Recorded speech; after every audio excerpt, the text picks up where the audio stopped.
అధికారుల మీద కూలీలు తిరగబడతారు, తస్మాత్ జాగ్రత్త అని చెప్పి కూడా నేను హెచ్చరిస్తా ఉన్నా. ఇది ఎక్కడ న్యాయం అండి? నిజంగా భూమి ఉంటే పంట పండితే పొద్దుగాల మట్టి పనికి ఎందుకు పోతాడు అతను? ఆకలి ఉంది గనక కడుపు నింపుకోవడం కోసమే పొద్దుగాల లేచి పారబట్టుకొని గడ్డపార పట్టుకొని కూలికి పోతున్నాడు.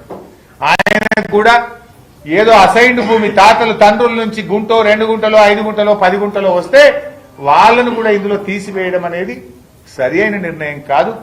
ఎకరం లోపు భూమి ఉన్న వాళ్ళందరినీ కూడా వ్యవసాయ కూలీలుగా గుర్తించండి.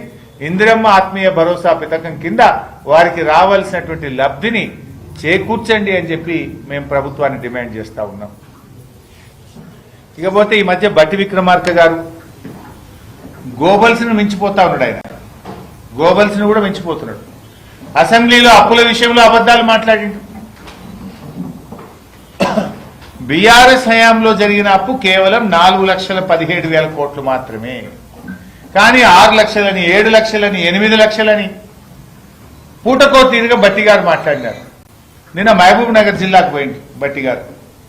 నాగర్ కర్నూలులో నిన్న మాట్లాడుతూ అట బీఆర్ఎస్ హయాంలో ఒక్క ప్రాజెక్టు పూర్తి కాలేదట, 1 ఎకరానికి నీళ్లు ఇయ్యలేదని మాట్లాడతాడు. మాట్లాడేటప్పుడు కొద్దిగా సోయన్న ఉండాలి. నువ్వు నిలబడ్డ నాగర్ కర్నూలులో, మీరు మాట్లాడిన మహబూబ్ నగర్ జిల్లాలో బీఆర్ఎస్ హయాంలో 4,000 కోట్లు ఖర్చు పెట్టి 6,50,000 ఎకరాలకు నీళ్లు ఇచ్చాం. నువ్వు 1 ఎకరానికి నీళ్లు ఇయ్యలేదంటే 6.5 లక్షల ఎకరాల్లో ప్రతి పంటకు నీళ్లు వచ్చే రైతులు నిన్నేమనుకుంటారు? బట్టి విక్రమార్క గారు, మీ గౌరవం ఏమైనా ఉంటుందా?